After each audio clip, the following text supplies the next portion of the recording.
Goes Sam, Nora, Pastor Keith, Jacob.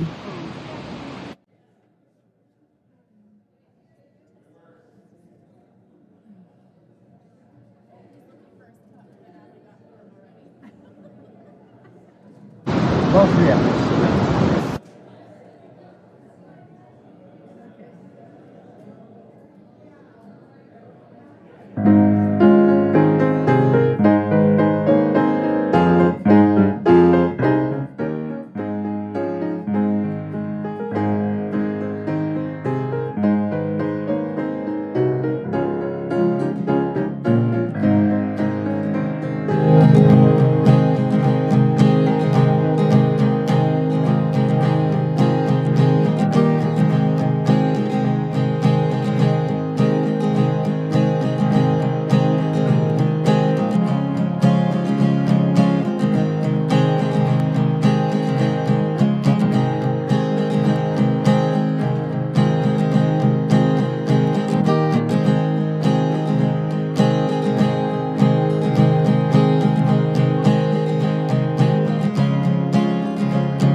to see everyone tonight. The guinea pig didn't scare you off. That's good. Let's stand together and let's sing number 438, Jesus Saves. We have heard the joyful sound. Jesus saves, Jesus saves. Spread the tidings all around. Jesus saves, Jesus saves. Bear the news to every land. Climb the steeps and cross the waves. Onward 'tis our Lord's command. Jesus saves, Jesus saves. If the winds a mighty voice, Jesus saves, Jesus saves. Let the nations now rejoice. Jesus saves, Jesus saves. Shout salvation full and free. Highest hills and deepest caves. This our song of victory. Jesus saves, Jesus saves. Amen. Greet those around you this evening.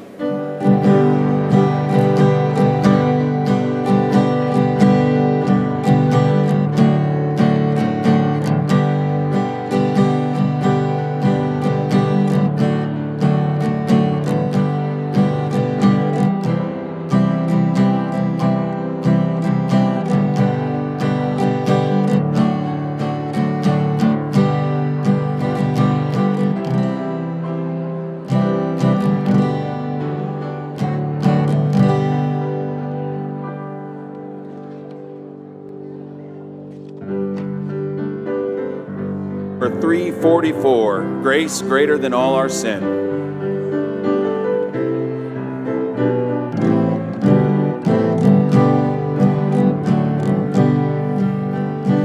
Marvelous grace of our loving Lord, grace that exceeds our sin and our guilt. Yonder on Calvary's mount outpoured, there the blood of the Lamb was spilled. Grace, grace, God's grace, grace that will pardon and cleanse within. Grace, grace, God's grace, grace that is greater than all our sin. Marvelous, infinite, matchless grace, freely bestowed on all who believe. You that are longing to see His face, will you this moment His grace receive? Grace, grace, God's grace, grace that will pardon and cleanse within. Grace, grace, God's grace, grace that is greater than all our sin. Amen. Please be seated.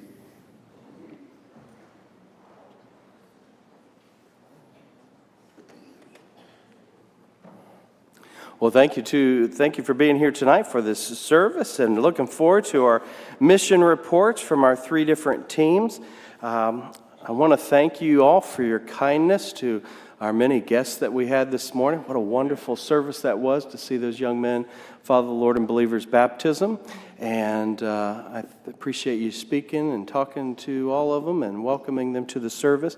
Appreciate our teens coming and praying and for their friends. That was just wonderful to see this morning. A heart for souls. And our teens, we can be proud of them. Yesterday was teens involved. They had been preparing. They were singing. They were teaching. They were answering questions, videos, all kinds of different things they were doing, which you'll see those. They'll be using many of those in the near future. But appreciate all you guys prepared. All those folks that prepared you for that as well, and then the evaluators that were here.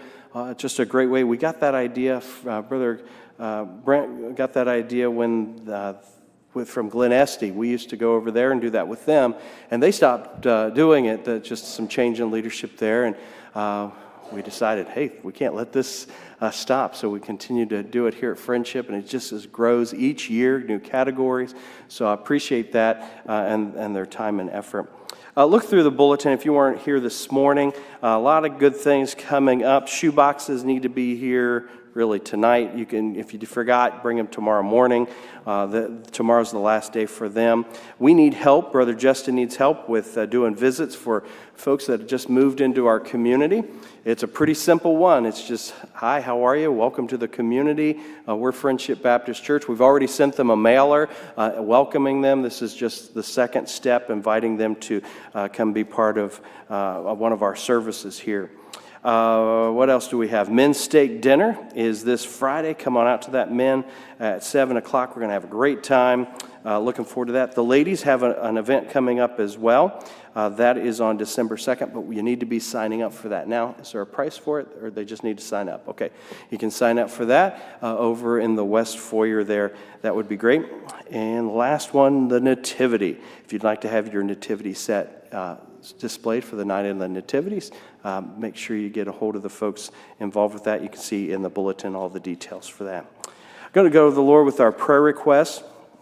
Mally Hensley called. Her son is in the hospital. They're doing some testing on him. His name is Bill. So she asked us to remember him in prayer. It looks like Sean Sweeney is going to be having heart cath tomorrow. So remember him. And Matt Kaniga will be having knee surgery. It's quad surgery tomorrow as well. So if you have some other prayer needs, if you wouldn't mind just raising your hand. Amen. Well, good to have you here with us. And let's have one of our teens. Braxton, you're going to be speaking later, so you come on up and you can lead us in prayer tonight, okay? Hey, buddy. Hey. Let's pray. Father, thank you so much for another day of life, God, that you blessed us with. God, I pray that you would be with our time tonight, Lord. Be with everybody who is speaking about the missions trips today. God, give us the words to say. Lord, thank you for giving us the opportunity to be able to take missions trips. God, and I pray that we would, Lord, fulfill the Great Commission, Lord, and go and teach all nations, baptizing them in the name of the Father, Son, and the Holy Ghost. God, that we would be a light in how we live, God, in our testimonies. Lord, I just thank you so much for this church family that we have here. And God, I pray that you would be with us tonight. Bless our time tonight, God. We love you. In Jesus' name I pray. Amen. That's what happens when you make eye contact with me, right when I'm asking for prayer there. So we're going to get into our reports. We've got 3 reports, so we don't want to be here all night, but we're looking forward to these. We had 3 trips this year, and you might ask, why mission trips? We support missionaries throughout the world. We have a focus on 2 countries in Brazil and Thailand, and slowly we've seen an emphasis now with Manna Worldwide in Guatemala as well. As our folks have a heartbeat for different folks they've served with, that will continue to grow. But why mission trips? Not just sending all this money that was spent on a trip. Why wouldn't you just send all of that to the missionary? That's a good question. I've been asked that before. One, that money probably wouldn't be collected and sent that way, because we just don't think that way with our funding that we do. Secondly, it helps the work. It is something that helps the work there at that you're going to serve in, be it a church in Thailand, a church in Brazil, whatever it might be, a church plant like we did up in the Columbus area last year. It helps the person that goes. You don't go on a mission trip and it not change your heart. A short-term mission trip gets hold of you in a different way. You're taken away from typically most of your electronics for a week. You are giving of yourself in a way that you typically don't because you're at work most of the time, and you're 100% devoted for that week. And you get to see a different group of people and how God is working in that area, how you get to know some missionaries, how God's working through them as well. So it helps the work. There. It helps the person. It also helps Friendship Baptist Church. We have deacons, we have Sunday school teachers, we have greeters, we have workers here that are in that spot because God got hold of their heart on a short-term mission trip. For me, it changed my life. I went as a 19-year-old boy down to Brazil, got to spend time with Pastor Lessa, and I saw his heartbeat for the Lord, and it got hold of me. And God had a purpose for my life as well. And so I am a firm believer in just what it's done in my own life. It helps our church as well. And then lastly, this is one you might not think of, it actually inspires the people in the churches we go to serve. Now that's not an arrogant statement. Those are words from missionaries. They see people ask, why did these folks spend their own money to come and work here in our church? And we tell them, because the Lord has sent us there. The Lord has given us a heartbeat to help you during this time. And it inspires them then to pick up and to serve as well. So there's a lot of reasons we have short-term mission trips, and we'll continue to do these as long as we can. Obviously, there's a limit for how much you would pay for something like this before it becomes just not wise to do that. But for these trips that we've done this year, it's been wonderful. So we're going to go in the order that we had them this year. So we first took a trip to Peru.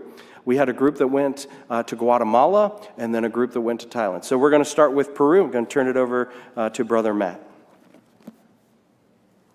Let's go ahead and turn the lights down to number 4. Yeah, as the pastor mentioned, it is a big deal for the missionaries on our trip. We'll get into the actual mission, but it's all about passing out the word of God first and foremost. And when we do that, they make sure that as much as possible, those Bibles are actually, they order them, they have them printed, but they have them in our hands, and it's us that are giving them to them. And it's easy for them to notice who we are because we're white people and they're not. But what that does, and you learn some basic Spanish. You can say un regalo de Biblia, like a gift of the Bible, for you, and they absolutely love it. Anyway, I am so thankful that the pastor trusted me with leading our trip to the Quechua people. We've done mission trips in the past. Our pastor has had a particular heartbeat for this, as he mentioned, but I can tell you, because in the past it would be an adult mission trip maybe once every few years, not that many of them, and now we're talking about multiple trips per year, which is really exciting. But given that, the pastor and Brother Bill can't be the one that lead all the trips when there's that many trips. So that was an opportunity for me, and I've greatly appreciated it and greatly appreciate him trusting me with that. This was my second time there. I went the previous summer as well with a group that was led by Brother Brent, kind of in the local sense, and Brother Jonathan Matthews while he was staying here, connecting us with these folks. And we now support Brother Ade and Rachel in regular support amongst our missionaries. And you're going to meet them in a few weeks, 3 or 4 weeks. They're going to be here on Sunday night, so please be here for that. I'm not going to talk too much about them specifically because they're going to be here, and they can tell you about themselves, and you can see them And I want to be sensitive on time, so I have just a few pictures, but they're not going to be in any of them. So we had 12 people from our congregation that were on this trip. And one of the cool things about this trip is that there were a number of couples or parent-child combos. I say child, a lot of times adult-child combos that went on this trip. And every time Brother Ade would introduce us to a new town, village, people that we were meeting, he would always introduce us, but he would introduce us in our familial groups. It was a big deal to him. It was kind of like a cool bonus on this trip where he got to show them groups of families that were working together in serving the Lord, and especially multi-generational groups. So we had Pastor Keith and Brother Jacob. We had Chris and Tori Menger. We had Mike and Hannah Yazel. We did have some singles in there. We had Braxton Reinhardt, Sam Williams, Justin Tennant, and then along with myself, we had Nora and Clarita, and that's Claire's name when she's in Peru, is Clarita. We were also joined by Stephen Julie Quante, former chairman of Deacons, who now serves in the Knoxville area. I was telling him about the trip the summer before, and we had just gotten back, and I was all fired up, and he was like, yeah, keep me posted. And so they joined us as well. That was great. They flew out of Atlanta. We met in Miami, took the same flight down from Miami, and that was great. Actually, no, they took a different flight, but anyways. We had a different group that met us down there. We had a group that had gone in the previous year, a pastor who had just moved. He's an associate pastor in New Hampshire.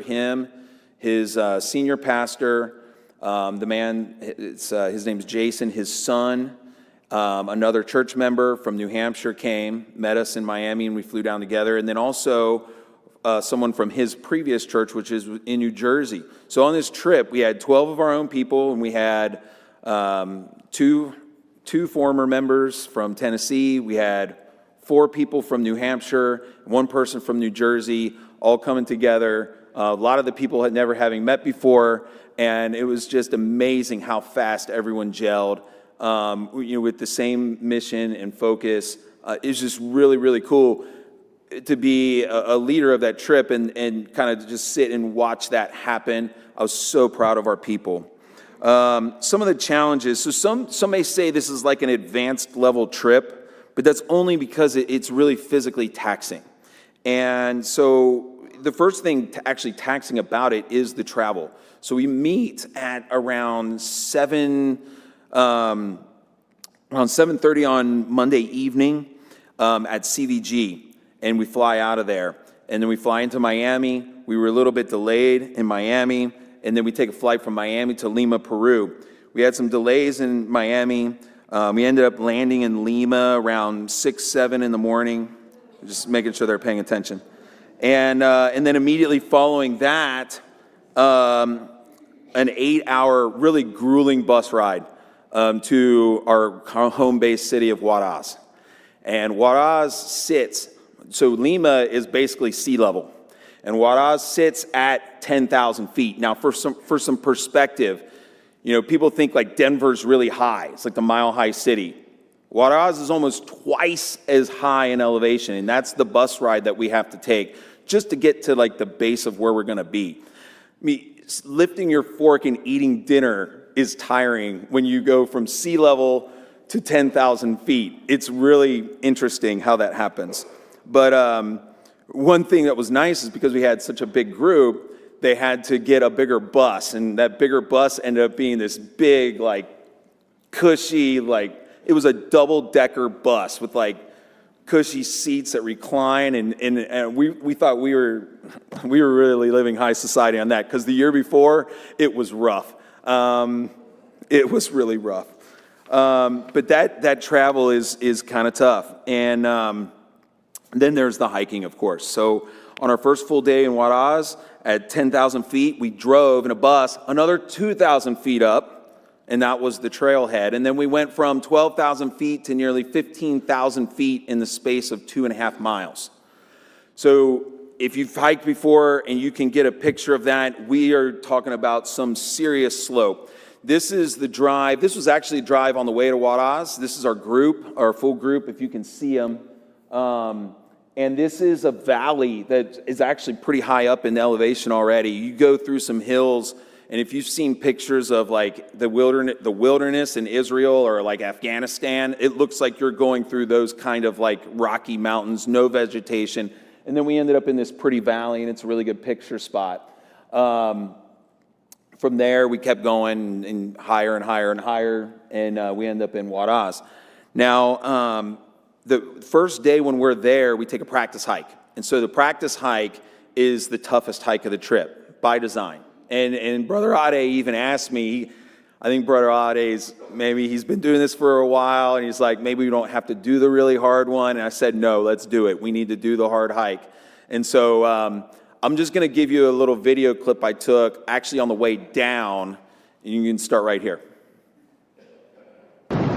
Here we go, down the chains. All 3 hours.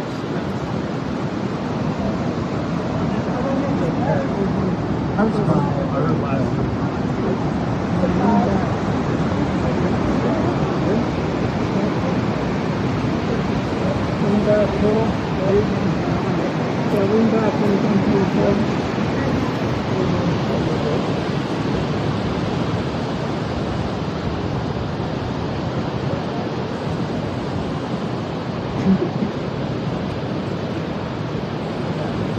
And it's a lot more than that. You can see how it just There keeps goes going Sam. and going. Nora, Pastor Keith, Jacob, Tori, Clarita, Mike, all going down this hole.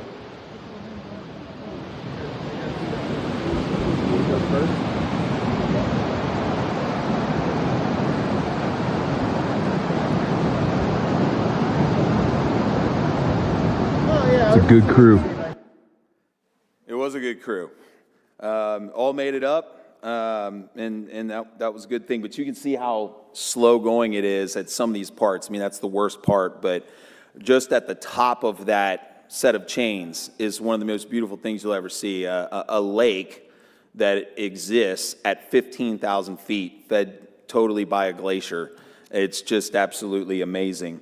So the hiking's tough, the travel's tough, but the mission is not difficult at all. And that's one of the really cool parts about it.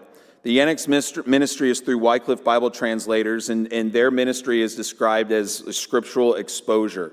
They had their Bible translated just before COVID and into their heart language. At the time, that people group was the largest people group in the Western Hemisphere that did not have a Bible in their own language. But then COVID hit.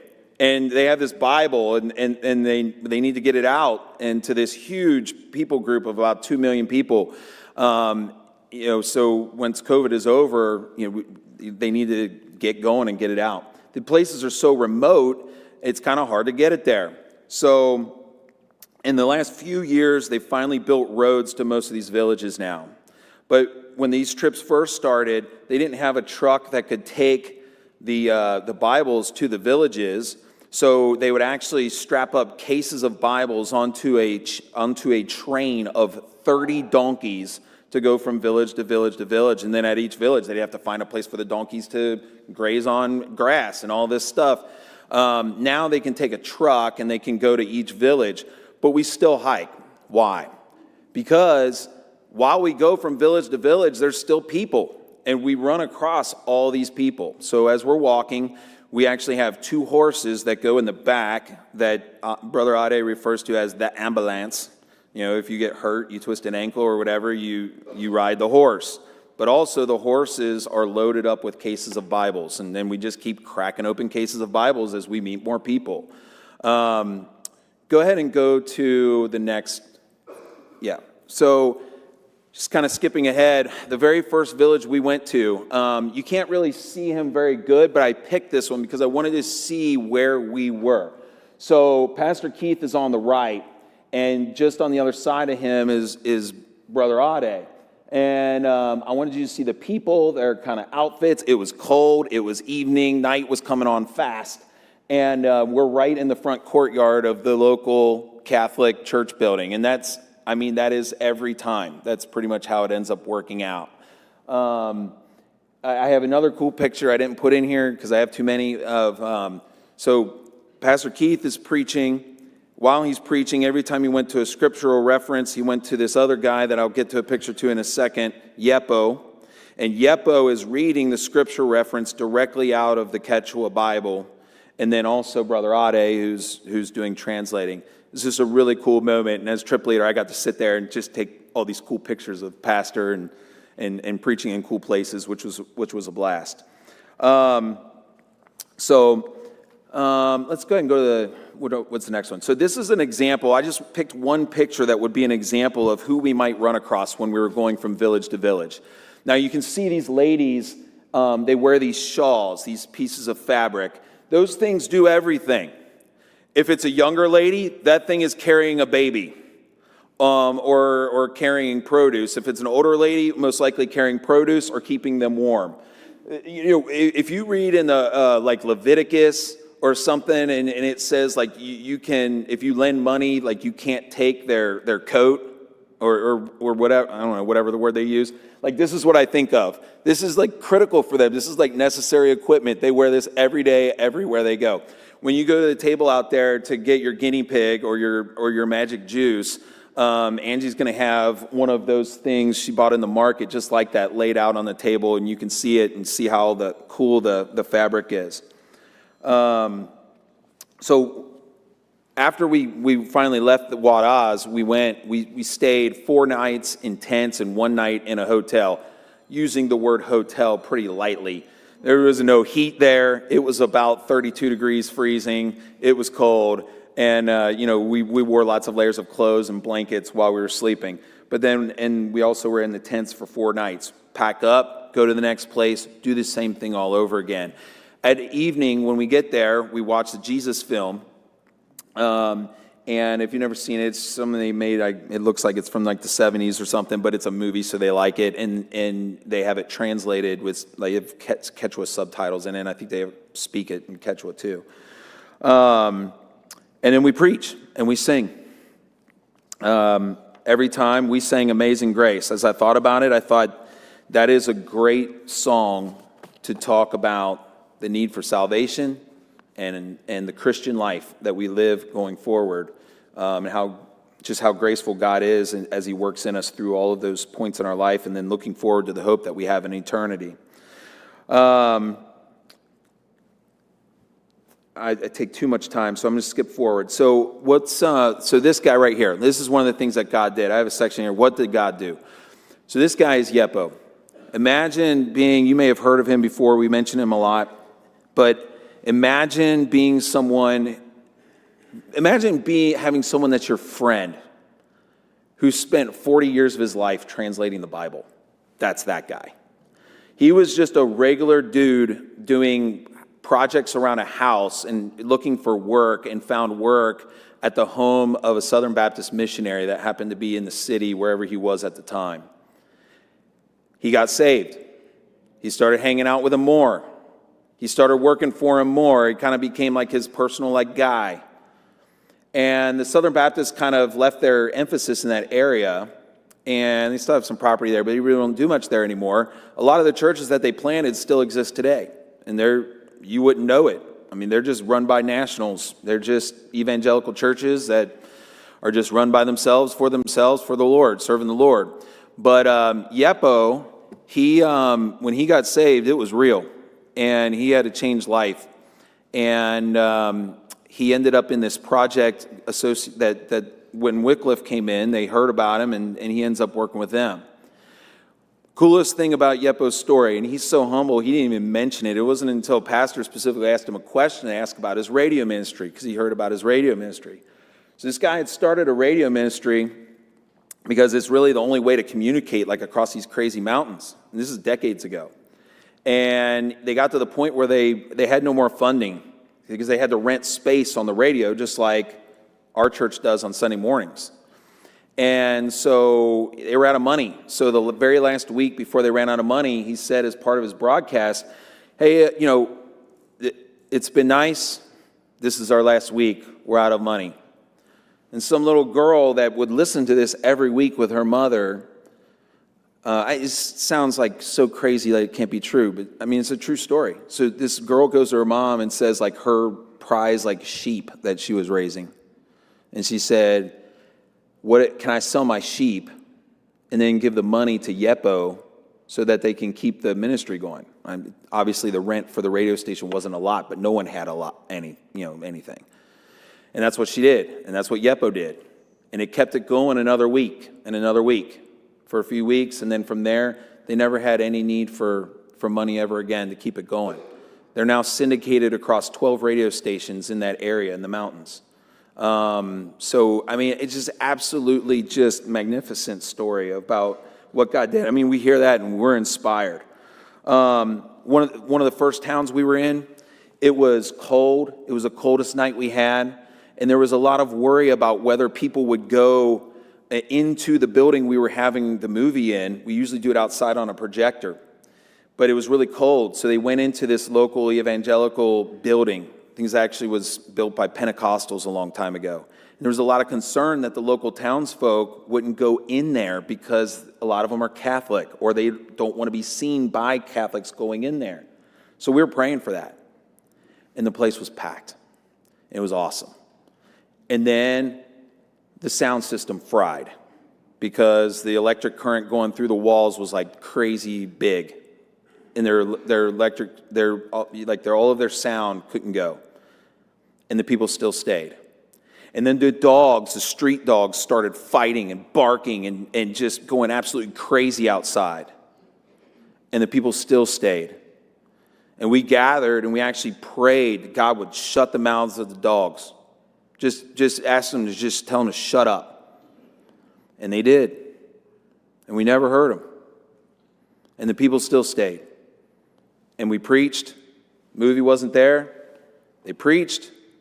This is also the location you heard maybe a week ago that we also saw a bunch of some leftover Operation Christmas Child literature back in there that they had already been through there and had Bibles through there as well.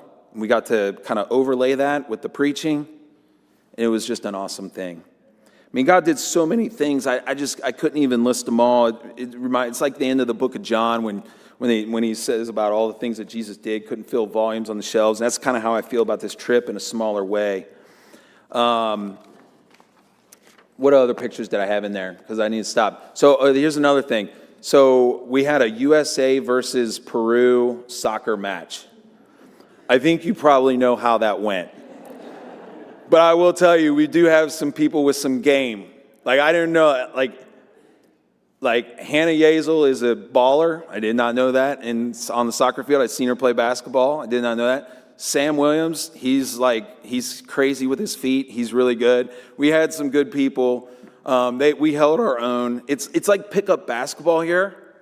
Is like soccer there. You know, it's like, hey, 1st to 10 wins playing basketball. There, it's like 1st to 10 wins. And they just meet at the local soccer field. And I think we lost like 10-7 or something like that. So we held our own. We did a hike kind of for ourselves, just to see God's creation, another park on the last day. And this is called Laguna 69, and it is just the prettiest place. I think that water was about 32.5 degrees, and I know because I jumped in it, along with some other crazy people. But it was just an absolutely amazing place to see, and I think there's one more picture. Now, this is actually from the year before. Unfortunately, when we went there this year, right when we were out in the villages, it was a full moon. It was an absolute new moon the previous year. And if you can see, I know it's hard on these screens, but ask me to see it on my phone. I mean, this is what the sky looks like when you're 10,000 feet up in the air, in the middle of nowhere, with no planes, nothing. And you get to just experience what God has done just even in creating this place.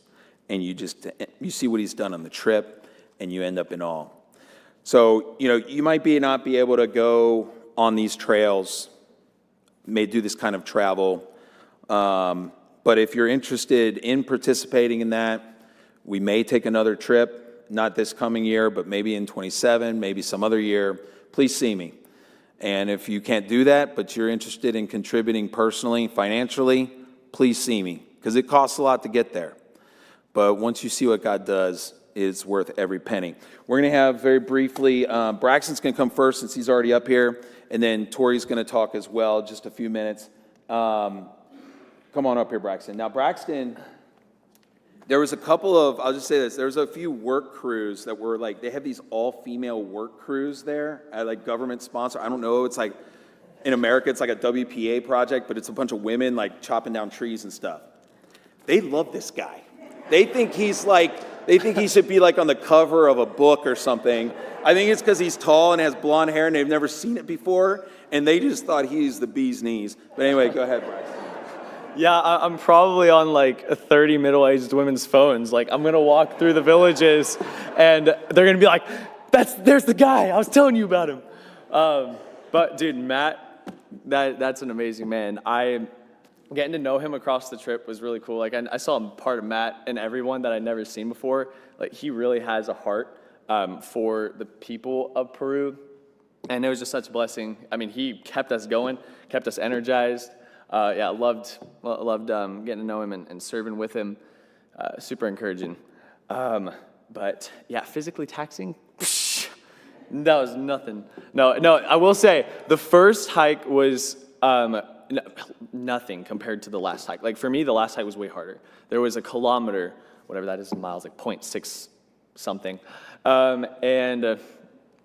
It was like insane. If I didn't have one of the missionary guys with me, I think I would collapse, bro. Like I was at a point where I was like, oh, like it was getting hard. Once you hit like 16,000 feet, that's when it's hard. But man, it was just so cool to see God. Like God is awesome. Like just that's where it is. Like God is awesome. He really worked in this missions trip in my life, in all of our lives. Just a little personal testimony. So first off, you see my Peruvian jersey, Guerrero. This is pretty cool. There was a guy who came. Can you guys hear me like this? Or is it like this? Okay. But there was a guy who came. His name is Jeremy. And man, that guy, he's awesome. And God ended up using him to have a big impact on my life. So he was one of the guys from New Hampshire. And it turns out he'd planned to come like 2 weeks before the trip. He was like, hey, am I still able to come? And we're like, yeah, absolutely. And yeah, it turns out, man, he had a crazy impact on me, and he bought this for me. And he was like, Braxton, every time you see this, you remember to pray for me. I'll remember to pray for you. And it was just so amazing. And one of the things God brought to my mind was we're walking through these beautiful mountains. I mean, it was awesome, like views I'd never seen before. And God continues to teach me and teach all of us. I'm sure you've had those moments. Growing up as a missionary kid, kind of went into it thinking like, God can't teach me anything. He taught me a lot over this trip. Thinking you grow up 16 years across the country and you go to Peru and God still is opening your eyes. It was nice. It was kind of a reminder from Turkey. And there were some cultural similarities, and it was just so cool. And I was walking through the mountains, and God brought this analogy to my mind. We're going through, and you see these beautiful views around you. And I'm constantly looking down to make sure I don't break an ankle on a rock, because the moment I slip, I'm like, and it's over. Someone's got to carry me. So I'm constantly looking around, and I'm like, and I miss the beauty of the surrounding mountains, of what God has has created. And I feel like we go through life a lot of times like that, just with our eyes closed, eyes down. And God really just helped me to open my eyes and be like, whoa, Lord, you're awesome. Look at, I encourage you, open your eyes to see how God is constantly working around you, because you can see him everywhere, in every part of the day. And if you have a chance to go on a missions trip, go on a missions trip. Especially fellow peers, dude, Mr. Marv and Miss Nancy, I love them so much. I'm convinced they are the sweetest people here on earth. Mr. Marv kept telling me, he said, Braxton, missions trips will change your life. And even though I grew up 16 years over in Turkey, God still worked in my life. God continues to change my life every day. And so yeah, if you guys get a chance, man, anyone, go on a missions trip. Like, it is awesome and eye-opening, and just being able to interact and make memories together, being able to serve the Lord and build up treasures in heaven. It's the coolest thing. One last thing, Matt. So I was kind of like, yeah, man, I'm excited to see what God's going to do with me and with my team. And Matt told me, he was like, he calls me over. We're on the bus. Everybody's sleeping. And Matt's like, hey, Braxton, come over here. He's like, I think God has a purpose for you on this missions trip. There are two young people who are with these like missionary. So they're the two sons of the missionaries there. And he was like, they're about to go through the same transition that you did. They are both, the one is going to college and the other is your age. And the family's coming back. I don't know for how long, but they're coming back, and we'll see them, like Matt said. But right now, Danny, the older one's in college, and the younger one is my age in high school, and locally. And Matt told me, he was like, they're about to go through that transition. Open your like, have an open mind and be ready to like say something to them, to have those conversations with them. And God allowed me to be able to actually talk with them. God provided the opportunity. We walked up to a mountain. It was in one of the villages, and it was just a little like hill, but man, just overlooking the mountains. And everybody else left, and it was just me and Danny. And we both talked for like an hour on the side of the mountain, and like, man, like being able to hear from him of how, like, man, how you feeling about the transition? He was like, yeah, like seeing his anxiety, seeing his excitement, and being able to like, yeah, how was your experience with that? And just being able to encourage him, being able to speak to him, and that was just so awesome. And then with Luis too, hiking up to our last hike, the hardest one, God allowed me just to talk with him too, and just kind of he's a lot more quiet, and just kind of being able to get like gently like nudge stuff out of him and talk with him. It was really really amazing. So yeah, just again, you get a chance to go on a mission trip, and don't be afraid to try the stuff in there. Now, I'm not picky, and my scale's like an 8 to 10, so it's all good. But if you have like, I really want that mango sticky rice. That sounds amazing with how everybody is talking it up. The guinea pig is good. It's just like chicken, so just ignore that it's a guinea pig. Don't think about the shape. And then the magic juice, man, that Matt talks about. Oh, dude, it's good stuff. It's got a ton of sugar, but man, it gets me going, and it's really good. So, yeah, it was a great mission trip. So.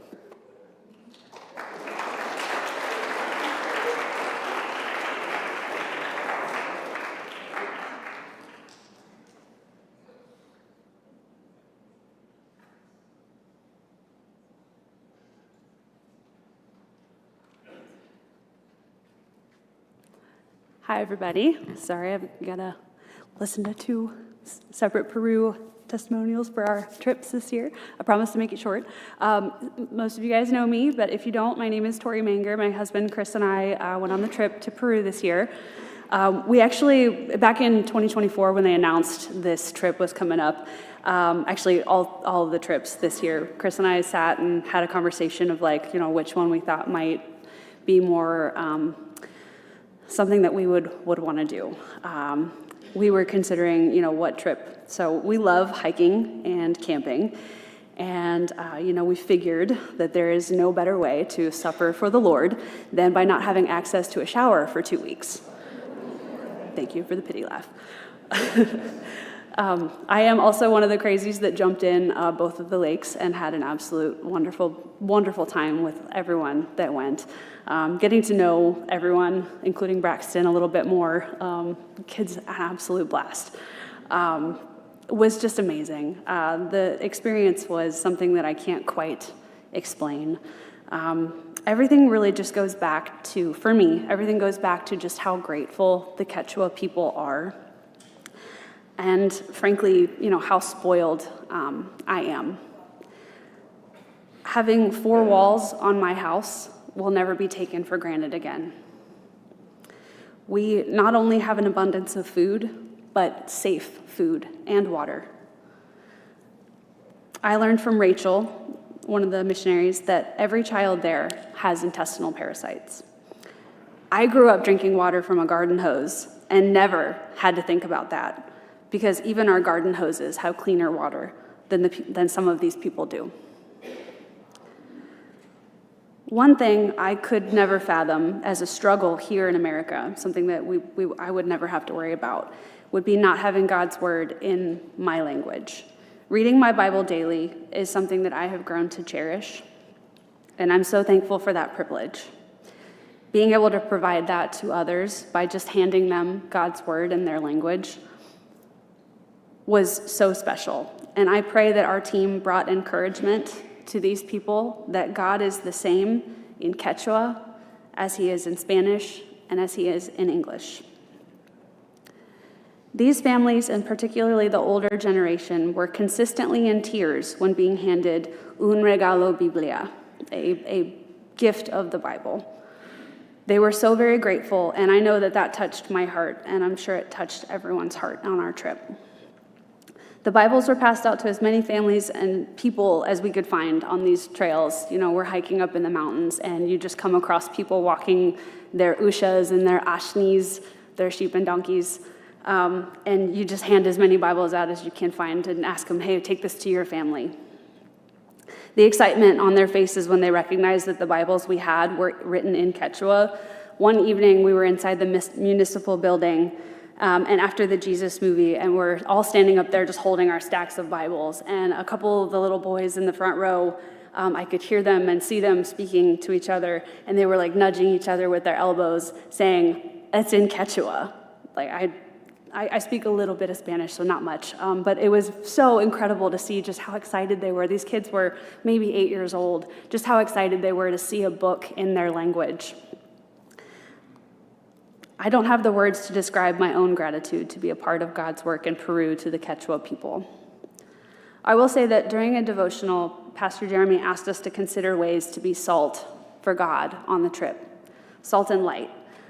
So at that time, I prayed and committed to using the limited Spanish that I have to not only just try to speak with the children, but to also let them know that I would pray for them and that I would carry them in my heart forever.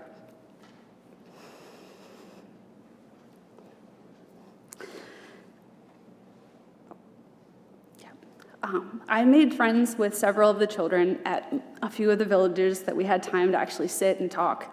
And they were so sweet enough to work with me through my inadequate Spanish for conversation. I sat with them, I had them teach me some words in Quechua, and they asked me to say the same words in English, and we had that Spanish kind of as the translator between. They giggled at every word I said in English, and the only way we got through the word pig was I had to go. My favorite word in Quechua is actually car wash, which means yellow. But it was just so much fun to hear these little girls laughing because I couldn't stop giggling that car wash means yellow. Taking a few moments to just be with these people was so special. Listening to Nancy sing in Quechua that first night in Pampash is something I won't forget. Singing the song Red River Valley in Spanish in the church in Wari, seeing the kind gentleman behind me giving Chris his hymnal, my husband Chris, his hymnal to sing it in Spanish, is something that just made my heart so full. Honestly, I'm so thankful to be able to go on this trip. We hiked, we froze anytime the sun wasn't out, we laughed, and we ate some amazing food by our wonderful crew. From my perspective, we really brought the Spirit of Jesus to everyone we encountered. That being said, I do thank everyone for helping to send us there, for your prayers, for safe travels, and for the hearts that I pray that we impacted for Christ. So thank you.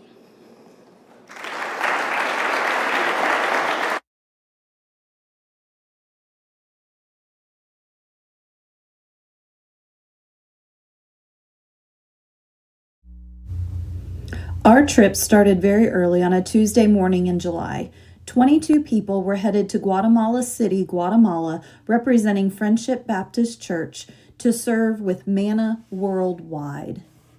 Manna Worldwide serves in 42 countries and over 200 locations. Their goal is to rescue, children from the grip of physical and spiritual poverty. We met with Manna missionary Peter Perez.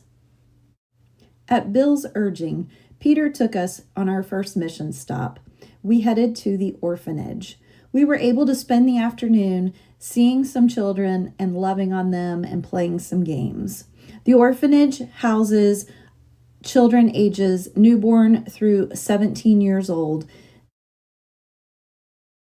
For most of our trip, we stayed in Antigua in a hotel called Casa Madeline.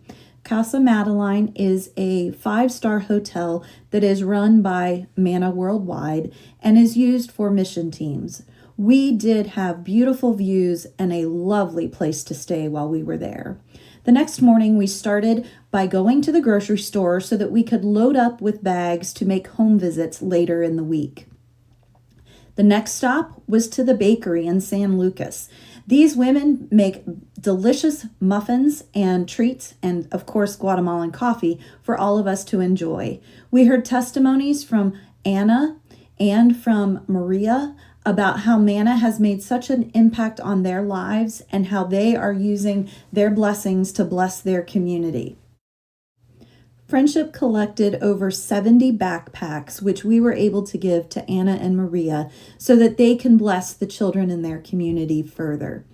More on that soon. At the bakery, they have an English club. These are some kids that came so that they can improve their English skills, and we were able to work one-on-one with them and work on the family relationships. It was a neat experience for us. Next, we prepared to work in the feeding center. Children were coming for their one meal of the day. We helped to serve the food and drinks to the children. After they finished lunch, we played and helped do some cleanup as well. And we shared a Bible lesson with the kids so they could hear about God's love. Allie Simpson led the way for us. After lunch, we headed out on our first home visit.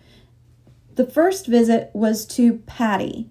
Patty was a member of the church, so on this visit, she is already a believer, but we were able to pray with her and encourage her through the help of an interpreter, of course.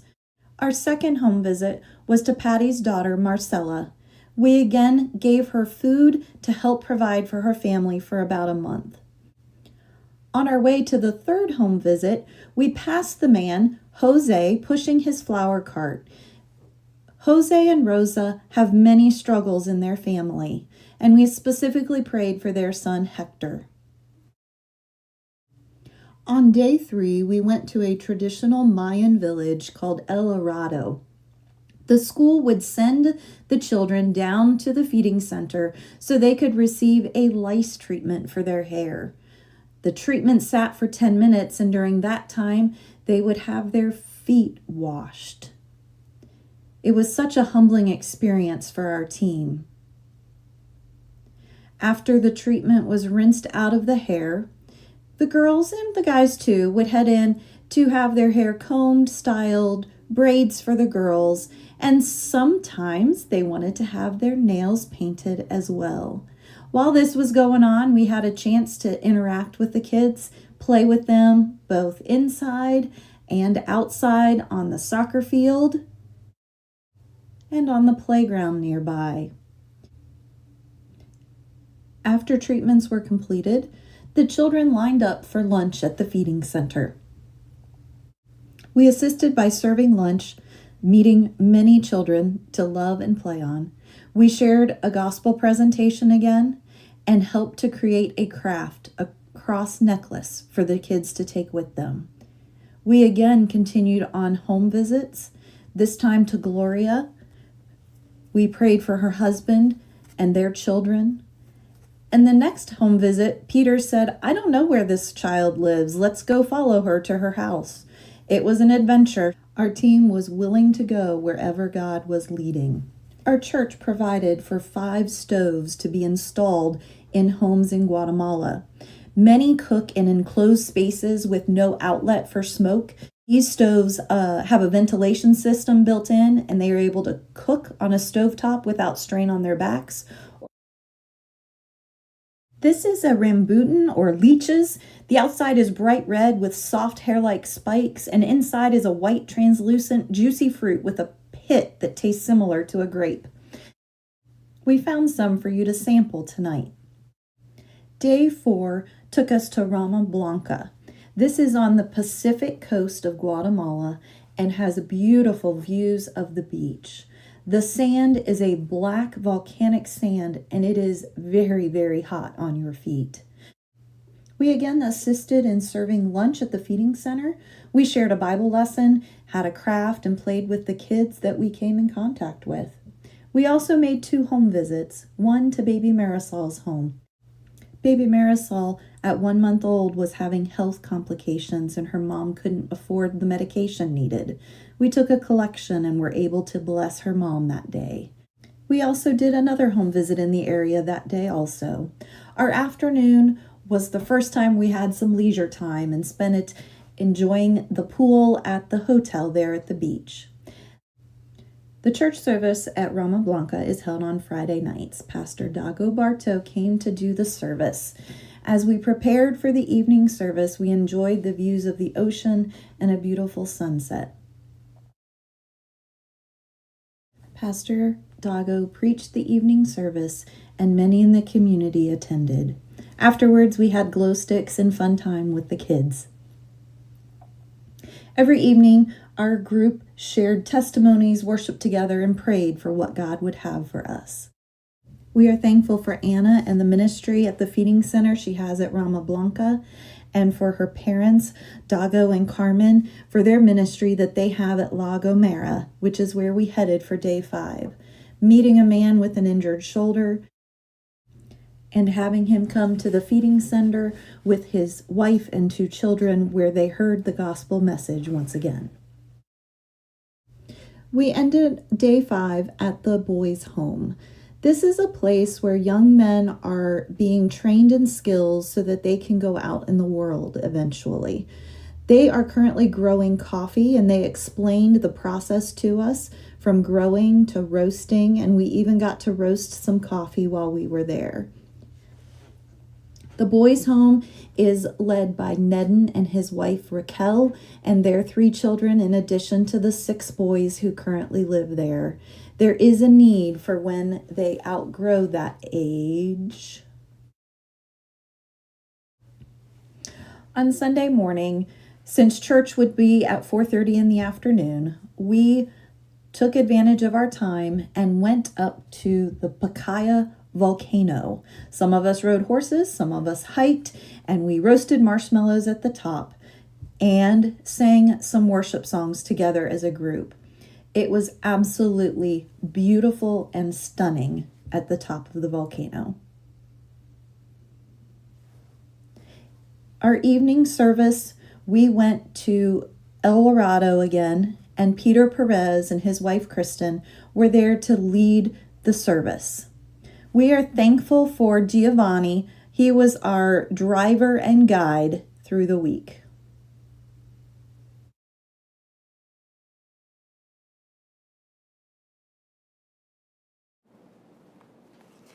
Hi there, I'm Amy. I was helping to lead the trip with Bill Hayes this year to Guatemala.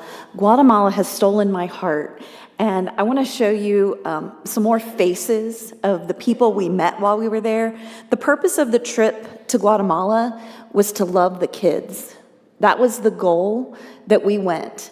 And when you love kids, you don't always see results, but no, our hearts were in the place that we were there to love them and teach them about God. We went with Manna, and I love going with Manna because I see God at work. Every feeding center we went to, we saw the leaders and what they were doing and how they're making a difference. And we were able to, as Pastor said, to go and encourage them in what they were doing. And I wanted to talk a little bit about the bakery.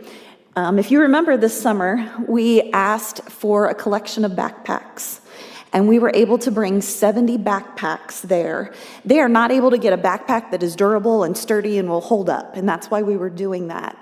And there are 2 ladies there, Anna and Maria, and they saw a need in their community because to go to school, a child must have the school supplies in the backpack.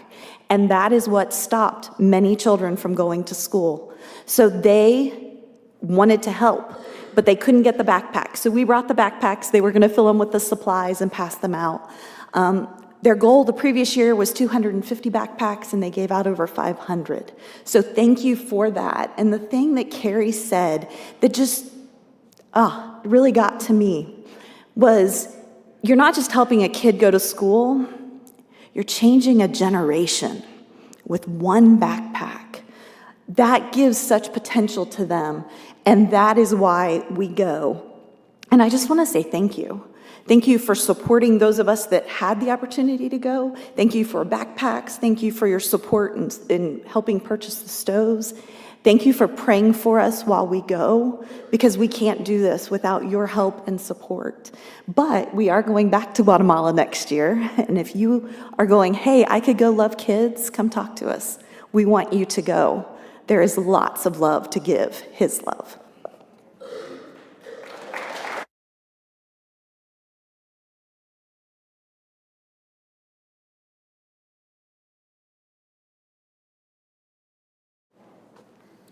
Hi, I'm Jim Carnes. If you don't know me, I was, I'm married to Amy, but I was in the Marine Corps, so respecting other people's time and being on time is very important to me.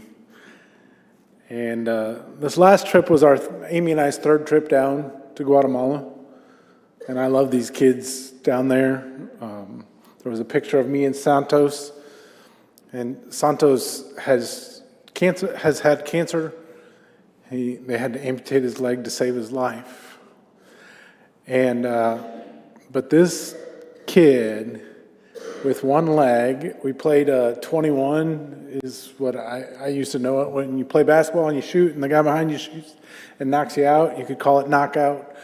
But on one leg, he was right there with us all and knocking us out. So, but he had he touched my heart the first year and the second year and the third year.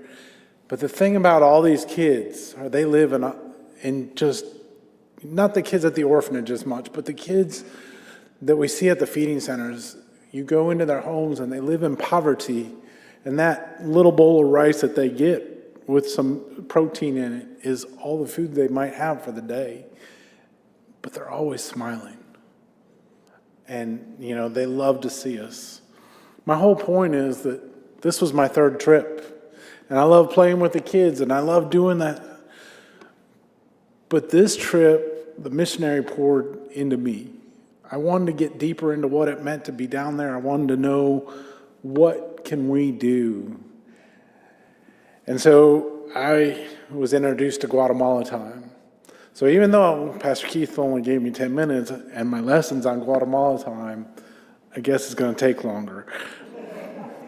But I do have a stopwatch. But it's hard for me. If he said we had to be there at 8 o'clock, the group probably doesn't know this, but there were some people I was like, 8 o'clock, not 8:05, not 8:06, be in the van at 8 o'clock. But you know what I loved about this group, which was totally different from the first two groups that we took down there, was they just love the kids. What was fun was when we went to the orphanage, Bill and I and Rick had been there, and we're just walked down the hill, and all these kids are there, and they're playing basketball, and we're walking down the hill, and all of a sudden, I was kind of behind a few of the kids, and they all just stopped. And I'm like, no, just go. Just go and be with them. And I just kept walking, because I knew some of these kids, and there's a set of twins at the orphanage that I really love, and they're little rascals, and they're a lot of fun. And they try to play tricks on me and say that they're the other one, and I've learned a little, being there 3 years, I finally learned how to tell them apart, but it was just to watch everybody just pause and be like, what do we do? How do we do this? To just go. And there was never another pause the rest of the trip. Everybody just went, and they did. But me personally, I had to learn about Guatemala time and being giving. And one of my favorite Bible stories is the woman that had the issue of blood for 12 years. Jesus wasn't on his way to heal her. He was on his way to heal a sick girl that died. And he was interrupted. And he took the time to look a lady in the eyes just to say, I love you enough. Your faith has healed you. And that's what it means to go on these mission trips, is you have to be willing to give your time, to be willing to just be interrupted. Peter, I love Peter. Peter and I met the second year and we connected. And then this year I hung out with Peter a lot. There were times I just wanted to hang out with kids, but there was times that I was trying to pour into Peter and Peter was pouring into me and just that back and forth for us. And it's dynamic to see this man just go from place to place. At El Dorado, the pastor had left, and so he was doing the service there. He took us to the volcano and was going over a sermon while we hiked the volcano, which was hard for him. He loves to hike, and he couldn't go up the volcano because he had, But when we were out there, and he's just like, we're going here, we're going there, we're going there. And he's got this set of keys. So it's, Peter, I need you over here. You got to open this door. He's going through them. And then it's, a little kid comes up and says, hey, I didn't get we would hand out stuff and they'd be like, mine's broke. And they would interrupt him instead of talking to us. And he never got upset with anybody. He just, take it, take it, take it. And that's what it means to be a missionary, and it's what it means for us. We have to live a life that's interrupted. So, but with this Guatemala time, he said you have to live in the ish, 8-ish, 10 minutes-ish. My job is not an ish job, so I'm like, this ish place is just difficult to live in. But if you can figure it out, and my wife will tell you I haven't, but if you can figure it out, it's so rewarding. So without using my ish time, I have 3 minutes and 30 seconds. We have 12 people that are going that have signed up and to go to Guatemala. We have 24 spots, 22, that's right.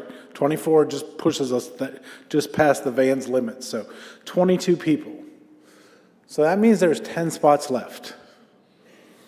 Possibly 8. I was informed that we might have 2 people that have signed up. But here's what I need in my last 3 minutes. My heart is for the men of Guatemala. These men work 6.5 days a week to make pittance. I make 3 times as much, and I don't make a lot of U.S. money, but I make 3 times as much in a day that they work hard labor, 12 hours out in the fields. They get a half a day, and sadly for many of them, they spend it drinking and using alcohol. And my heart, and the question I keep reminiscing over and praying about is, how do we reach these men? Because I'm fortunate enough that I only work 4 days a week, because I work 10-hour days, so I get to work 4 days a week, but I can relax for 2 to 3 days. And these guys are 6.5 days a week working. They get a small amount of time. And church is purposely at 4:30 in the afternoon, so these men could come to church. And the only man that was from the area at the church actually worked for the church. And so he was there as the caretaker and opening doors to help Peter out.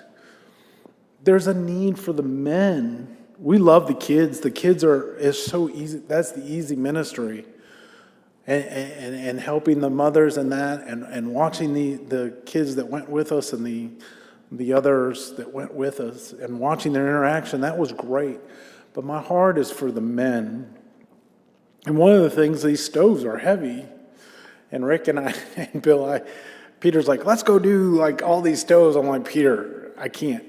You know, the one where we followed the little girl, Peter and we walked down there, and the pastor from the church had put in a stove down there. And Peter goes, thank goodness, because I don't know how we were going to get that down here. Yeah. But these stoves, I mean, you're talking, some of the pieces of the stove are 75, 80 pounds. And so you need two people to carry that. And you saw some of these trails that we went down. And so, I love the group that went. But I knew these girls were not going to carry the stuff for us. But I'm praying that if we could just get fill half of those slots with some men that would be willing to go down there, maybe just seeing us there doing something for their communities might reach a couple to change their lives. So now I'm in the ish time. I'm sorry.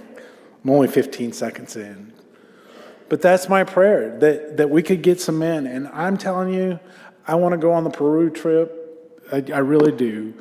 But I will not give up Guatemala. God has put Guatemala in Amy and I's life, and we love them, and we will continue to go. And I'm so excited that the church is allowing Amy and I to be the leaders of this year. Thank you very much, and I'm sorry for my 30 seconds.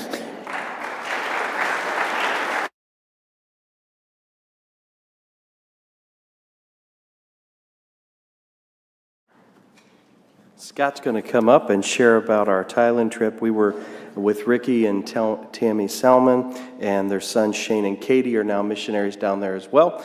And the last time we had anyone, we sent Brother Gary and Sharon there when he was pastor here. They've been our missionaries. Brother Ricky has for over 20 years, probably closer to 25 years.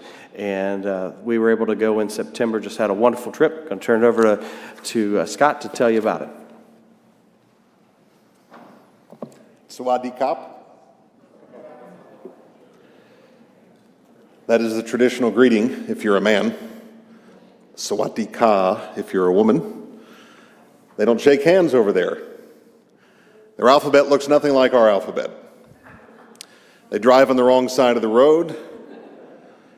There are 7-Elevens on every corner, and it is not the experience that we have here. You actually want to go to the 7-Eleven there.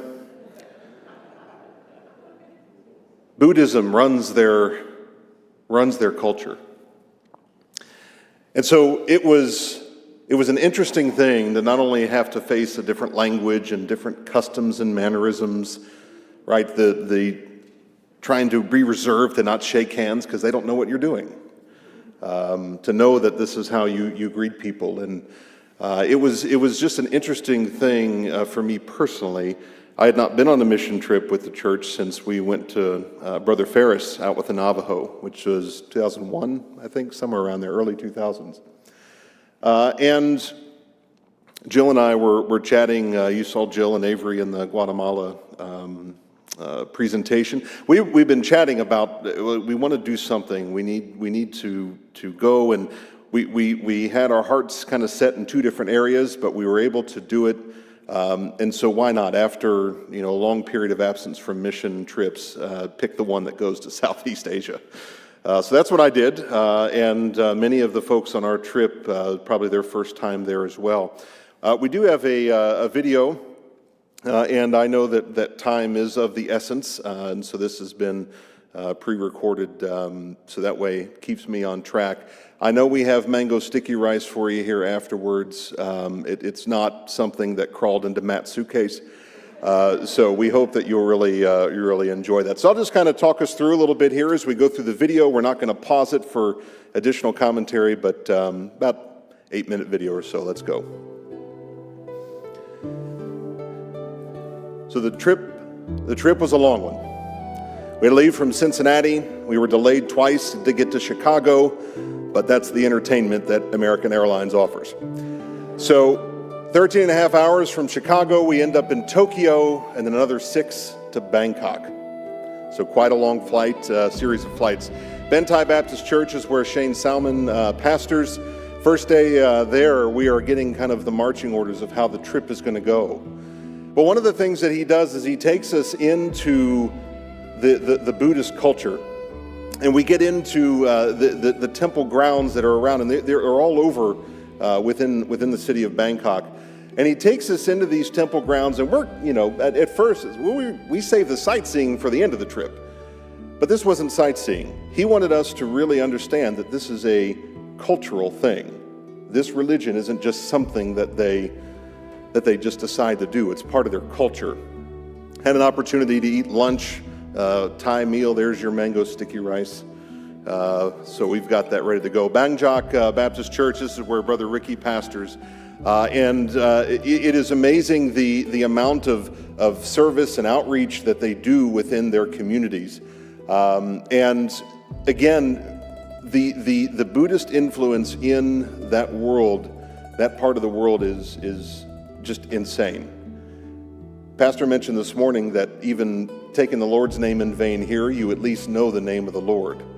If you were to take the name of the Lord over there, even in Thai, for the vast majority of the culture, not going to mean a thing.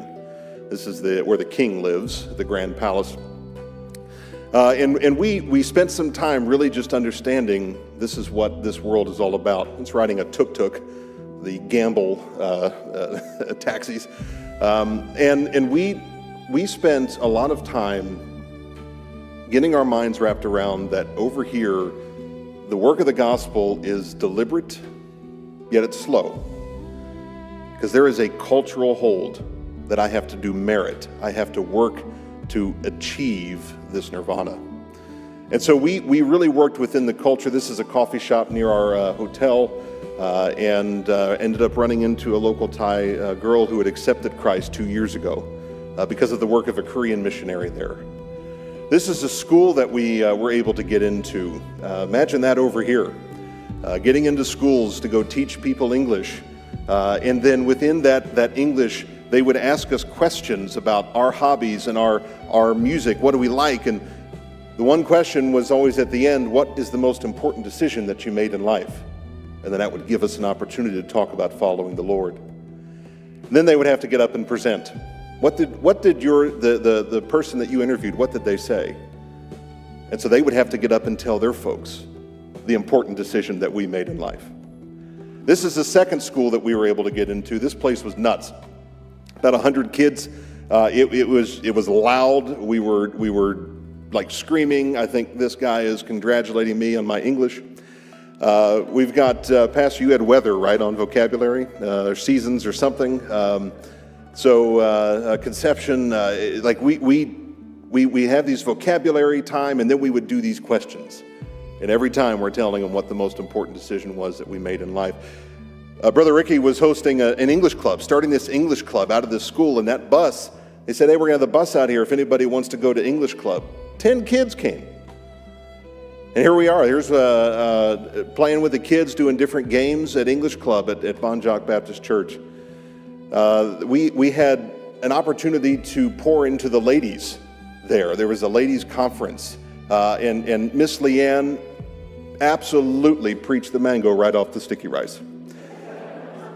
It was phenomenal. But the way that they're able to work and pour into the ladies there is just immense. And then here they are tolerating me. So within Brother Ricky's church, he has the local Thai people. He has refugee groups. He has teen groups. You may have saw it real early on in the video. There's a deaf ministry there where they're creating a deaf Bible on YouTube, and there's just a lot of opportunity there that pour into the people. And he's been doing this for 30 plus years. We split up. This is Jake preaching at Bentai Baptist Church on Sunday morning under an interpreter. Over at Bangjak, we had another half of our group that was helping out with Sunday school. Pastor was able to preach. I think it was something out of the parable series.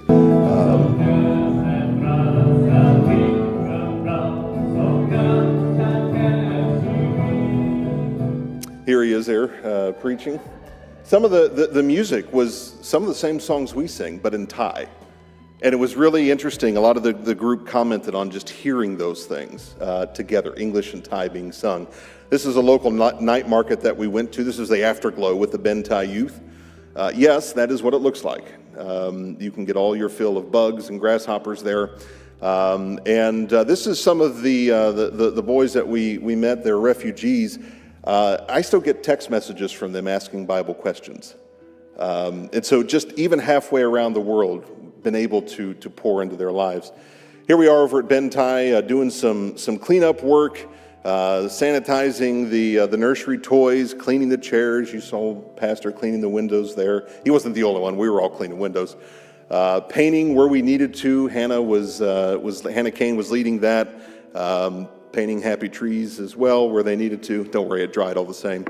That night we went to the Mahatnakhon Tower, or the Minecraft building as we came to call it. And this is overlooking Bangkok. It's immense. The work there is a drop in the bucket, but for where human standards is concerned, but certainly not for Brother Ricky and Brother Shane. We got to pass out tracts, had the police run us off, because they accused us of giving the people a reason to litter. And that's one thing, if you're over there, there's no litter on the ground. There's no trash cans anywhere either, so you can never throw anything away. But it was just an interesting thing. But we continued to pour in and work, and it wasn't a kind of mission trip where you showed up and just did a bunch of VBSs and traditional things. We were basically at their mercy. Wherever they wanted to plug us in, that's where we got plugged in. Went around and did some tract distribution even in and around town. And here we are on our last day riding some elephants. Finally found a horse big enough to hold me. This is Ayutthaya, the former capital of Thailand. Mortal Kombat, the movie, was filmed here, and we recreated the scene. There it is. So we journeyed on this river. There's Brother Shane and his family, and we kind of finished our trip really just enjoying some of the things of Thailand. I think these elephants too are Baptists because all they would take was the dinner rolls. But we in thinking back about the trip and about the reason to go, and you've heard plenty of testimony tonight of just the things that the Lord does for you. There are so many things that we could talk about and that we could focus on. The big thing for me was the realization, as I kind of led off talking today, about all these things that are different culturally, right? The not shaking somebody's hand, being careful how you point your foot, being careful that just the things that you say, and if you go listen to podcast episode Redeeming the Time, number 91, that's when we were over there trying snacks. You'll hear me talk about my first experience with the bellhop in the hotel. That was rather embarrassing for me. But it was kind of an interesting just turn of events that it's like, you know what? You are outside of the comforts of what you know. You can wake up every day and you don't have to think about, ooh, am I going to say the right words in the right language? You don't wake up every day thinking, am I going to drive on the right side of the road? Or am I going to... None of that stuff is decisions that we make. It's all second nature. But when you put yourself into a scenario where and we're not talking like London, where there might be some cultural differences, but the language you pretty much have. We're talking about where almost everything is completely different. To be able to put yourself into the hands of God and say, I've just got to get plugged in and let Him work. After all, whether we're planting seeds or whether we're watering, it's God who gives the increase anyway.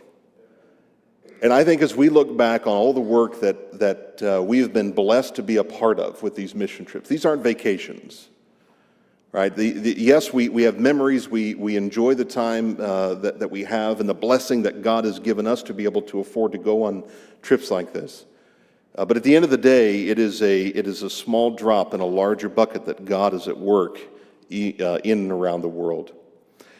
Probably the only thing that would have been the same, we learned the Thai teenagers for 6'7", which is Hokjet. Okay? Don't ever say that again.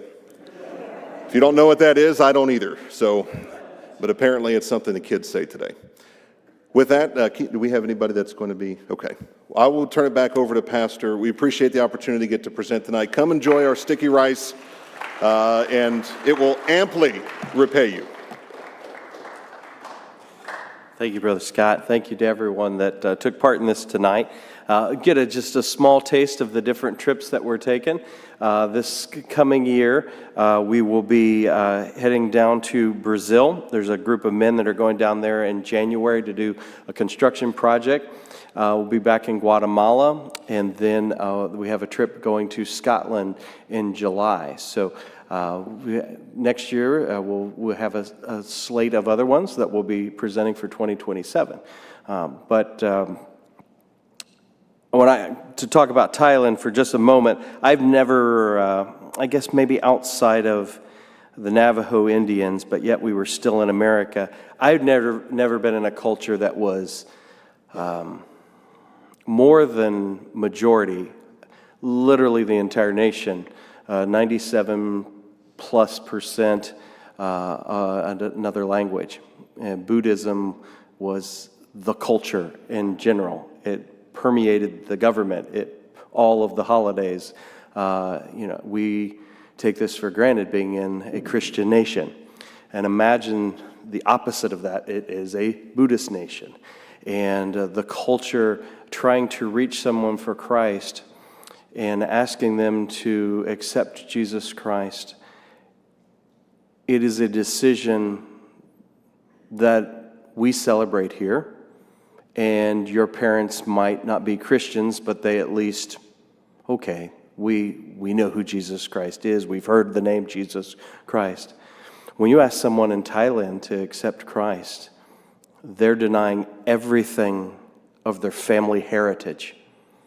I'm sure in Turkey it was very similar. I'd never faced it to that extent before. And God really worked on my heart on how to share Christ with others and the commitment that a person would need with that. So we need to be praying for our folks that are working there. It is a long-term project with every person. When we go to countries like this, our missionaries that are there, as we support them, we need to take it very seriously. Our support of them and our work here at home. This is our mission field. And just as important it is there, it is as important here as we saw today. We had over 50 guests with us this morning for 4 young men. Many of those folks maybe do not know Christ as their Savior. And it is important that we continue to reach as many in our community as possible. So I thank you for being here tonight. I hope it was encouraging to you. It was encouraging to me. And we're going to stand and pray and be dismissed. We're not going to have an invitation, but I want you to go in the back and I want you to fellowship with each other, get a feel for the different the little samples that they have for you, and maybe talk to the groups. Let's have those that were on the different missionary teams. You guys go back to your table, all right? You guys go ahead and leave right now, and we'll pray, and you'll already be back there, and you can answer questions. Sound good? All right. Brother Justin, would you lift your voice and dismiss us in prayer, sir?